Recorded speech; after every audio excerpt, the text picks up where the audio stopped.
फिलिस्तीन के हक में एक और अच्छी खबर और इसराइल को कहीं ना कहीं एक बड़ा झटका। आखिर दुनिया देख रही है कि क्या कुछ हो रहा है, इसराइल की मंशा क्या है और किस तरह से फिलिस्तीनी अवाम, गजा की अवाम बेबस है, मजबूर है, उसके साथ जुल्म और ज्यादती हो रही है। दोस्तों, आपका मेजबान मैं हूं विशाल, आप देख रहे हैं न्यूज़ 18 का सोशल मीडिया प्लेटफॉर्म। इस वक्त एक बड़ी खबर आपको देने जा रहे हैं। अक़वाम मुत्तहिदा यानी यूनाइटेड नेशंस में दो अहम करारदादें मंजूर हुई हैं और ये दो अहम करारदादें क्या हैं? फिलिस्तीन और मकबूजा गोलान पर, गोलान हाइट्स जिसे कहा जाता है, उस पर काबिज इस्राएली कब्जा खत्म करने का मुतालबा किया गया है। एक बड़ी खबर है। अक़वाम मुत्तहिदा की जनरल असेंबली ने फिलिस्तीन और मकबूजा शुमाली गोलान यानी नदन गोलान हाइट्स शुमाली गोलान पर काबिज इसराइल के गैर कानूनी तसल्लुत के खात्मे के लिए दो अहम करारदादें मंजूर कर ली, जो आलमी बिरादरी की सतह पर फिलिस्तीनी कॉज और अरब हुकूक की दोबारा तौसीक की हैसियत रखती हैं। यह बहुत बड़ी बात है। अब इस पर कौन अमल करे ना करे ये दीगर बात है, लेकिन इस बात को मान लेना, इसे तस्लीम कर लेना कि इसराइल ने कब्जा किया है, इसराइल काबिज है, उसने ऑक्युपाई कर लिया है, उसने जबरदस्ती कब्जा किया, उसने किसी का हक मारा है, उसने किसी का हक छीना है। यह बात यहां सामने आ रही है। तो यूनाइटेड नेशंस की जनरल असेंबली ने फिलिस्तीन और मकबूजा शामी यानी सीरिया, शाम कहते हैं सीरिया को, तो शामी गोलान पर काबिज इसराइल के गैर कानूनी तसल्लुत के खात्मे के लिए दो अहम करारदादों को, रेजोल्यूशन को मंजूर कर लिया है। अब आपको बताते हैं इसकी पूरी डिटेल क्या है। फिलिस्तीन से मुताल्लिक करारदाद मंगल के रोज जिबूती, उर्दन और इसके साथ ही साथ मोरितानिया, कतर, सेनेगल और रियासत फिलिस्तीन की जानिब से पेश की गई थी। इन लोगों ने ये करारदाद पेश की थी, रेजोल्यूशन पास किया था। कौन कौन सा मतलब मूव किया था? फिलिस्तीन से मुतल्लिक करारदाद किसने किया था? इसको किया था जिबूती, उर्दन, मोरितानिया, कतर, सेनेगल और रियासत फिलिस्तीन की जानिब से पेश की गई थी। इस करारदाद के हक में 151 ममालिक कहते हैं कंट्रीज के प्लूरल को, यानी मुल्क का जमा ममालिक, 151 ममालिक ने वोट दिया, जबकि सिर्फ 11 ममालिक यानी 11 देशों ने इसकी मुखालफत की। अब आप सोचें कितनी बड़ी जीत है। यह एक मोरल विक्ट्री है, यह मोरल विक्ट्री है फिलिस्तीनियों की। इसका मतलब यह है कि दुनिया जानती है, दुनिया में रहने वाले लोग जानते हैं कि चूंकि फिलिस्तीन के साथ लगातार जुल्म हो रहा है, बर्बरियत हो रही है, इसलिए हर ज्यादातर मुल्कों में जो आम लोग हैं, जो कॉमन मैन है, वो सड़कों पर आ गए। उन्होंने अपनी हुकूमतों पर दबाव बनाया। इसका नतीजा यह है कि हुकूमतों ने इस तरह का फैसला दिया है। फिलिस्तीन से मुतल्लिक करारदाद जो रेजोल्यूशन था, उसे जिबूती, उर्दन, मोरितानिया, कतर, सेनेगल और रियासत फिलिस्तीन की जानिब से पेश किया गया था। और इस करारदाद, इस रेजोल्यूशन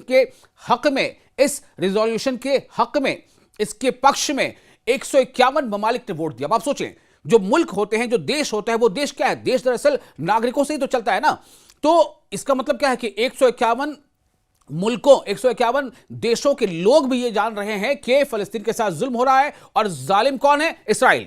ये उनके इस वोट से पता चलता है। तो उन्होंने माना, 151 देशों ने इसके हक में वोट दिया, फिलिस्तीन के हक में वोट दिया और इसराइल के कब्जे के खिलाफ वोट दिया, जबकि सिर्फ 11 मुल्कों ने, सिर्फ 11 देशों ने इसकी मुखालफत की, जिनमें काबिज इसराइल और अमेरिका सबसे नुमाया है। अब आप सोचें, हर बार जब ऐसी कोई बात सामने आती है तो उसमें अमेरिका इसराइल के साथ खड़ा नजर आता है। यहां भी 151 देश एक तरफ हैं, वो इसराइल के खिलाफ, इसराइल के कब्जे के खिलाफ हैं, फिलिस्तीनियों के हक में हैं, लेकिन इसराइल के साथ साथ अमेरिका उसके साथ खड़ा नजर आता है और अमेरिका उन 151 देशों से अलग है। क्यों? क्या इसका मतलब यह है? क्या यह एक तरह से अमेरिका दिखाना चाहता है, दर्शाना चाहता है, बताना चाहता है कि वो चूंकि ताकतवर मुल्क है तो वो जो चाहेगा वही होगा? अमेरिका सबसे नुमाया इसमें नाम है। जो 11 देश जो इसके खिलाफ गए वो कौन है? इसराइल और अमेरिका उसमें शामिल है। अब आपको आगे बताते हैं, इन दोनों ने दरअसल इसमें हिस्सा ही नहीं लिया, यानी ऐसा नहीं है कि उसके खिलाफ वोट की।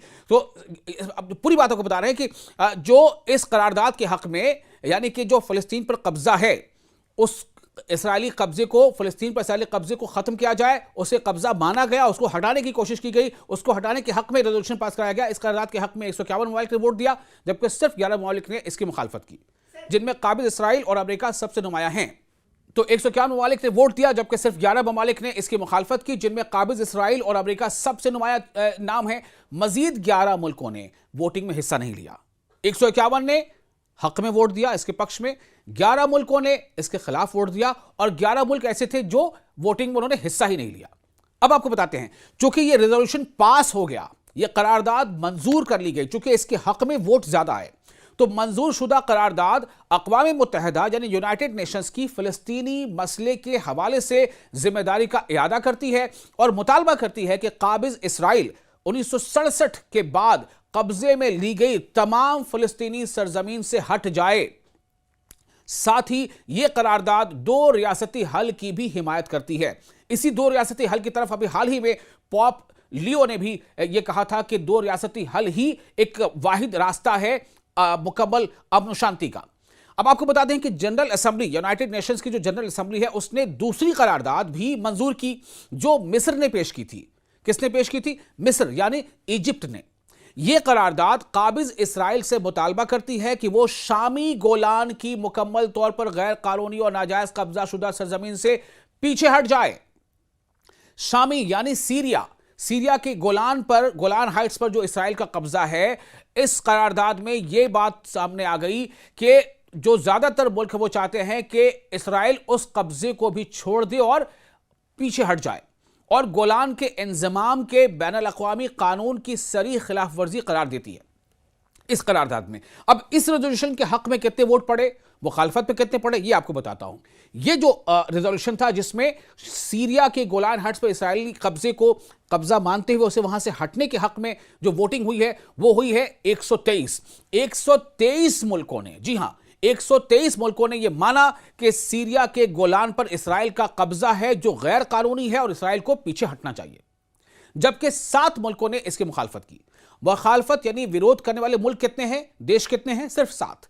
और इसके पक्ष में कितने हैं? 123 मुल्क। दुनिया के 123 मुल्क इसके पक्ष में हैं कि इसराइल का कब्जा गैर कानूनी है और इसराइल को अपना कब्जा खत्म कर लेना चाहिए, इसराइल को सीरिया के गोलान से पीछे हट जाना चाहिए।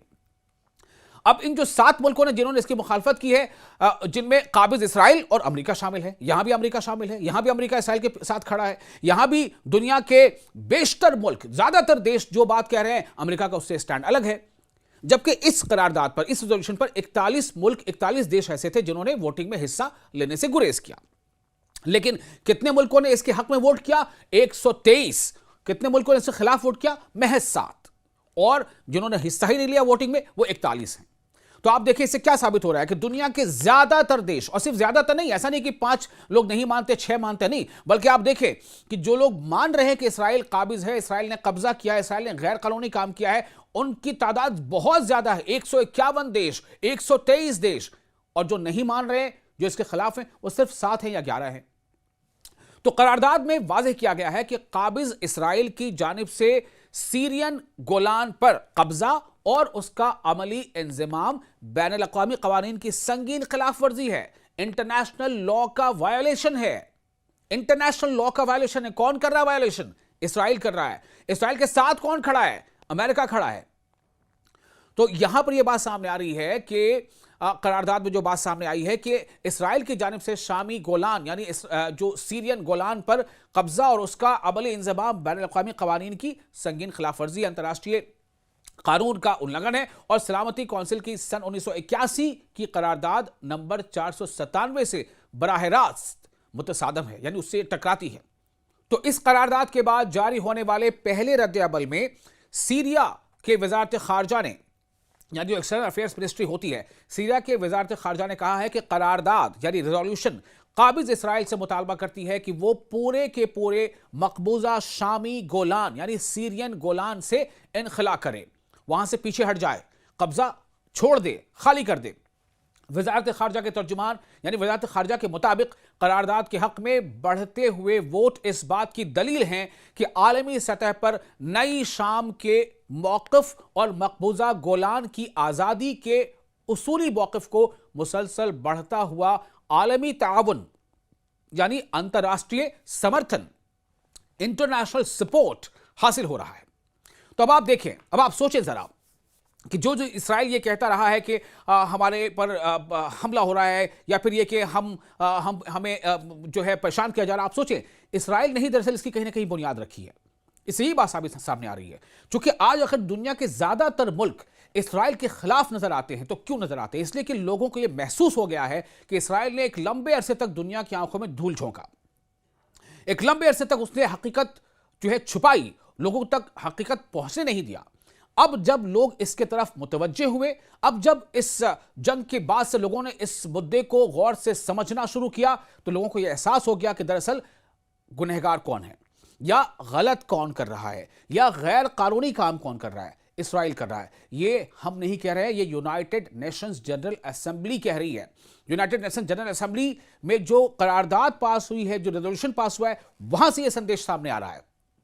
लेकिन सबसे बड़ी बात यही है, कहते हैं ना कि जिसकी लाठी उसकी भैंस। अब आप सोचें, क्या यह माना जाए कि भाई आप गलत पे गलत करते जा रहे हो, आप इंटरनेशनल लॉ के वायलेशन करते जा रहे हो, लेकिन चूंकि अगर आपके पास ताकत है तो आप सब कुछ करते रहोगे, और जिसके पास जो थोड़ा कमजोर है वो सिर्फ ये मजबूर होगा कि वो आपके जुल्म को सहे, वो अपने आपके जुल्म के खिलाफ खुद को खड़ा करने की जद्दोजहद भी ना करे, उसके खिलाफ वो अपने डिफेंस पे वो खड़े भी ना हो, अपने डिफेंस पे वो आप पर जो है वार भी ना करे। तो लगातार इसराइल की ऐसी हरकतों को साथ किसका मिल रहा है? अमेरिका का। आपने देखा कि 151 मुल्क जहां फलस्तीन पर कब्जे के खिलाफ हैं, इसराइल के खिलाफ हैं, लेकिन वहां पर इसराइल के साथ खड़ा कौन है? अमेरिका। आपने देखा कि 123 मुल्क जहां सीरिया के गोलान पर इसराइली गैर कानूनी कब्जे के खिलाफ हैं, वहां इसराइल के साथ कौन खड़ा है? अमेरिका। अब आप समझे कि दरअसल हो क्या रहा है। दुनिया को डेमोक्रेसी, जमहूरियत, इंसाफ की बातें बताने वाला दरअसल वो इंसाफ के साथ है या नहीं, यह आप खुद तय करें। आप देख रहे थे न्यूज़ 18 का सोशल मीडिया प्लेटफॉर्म। मैं हूं आपका मेजबान विशाल। आपको ये वीडियो कैसा लगा? अपने तासुरात, अपने रिएक्शंस आप हमें कमेंट बॉक्स में शेयर कर सकते हैं।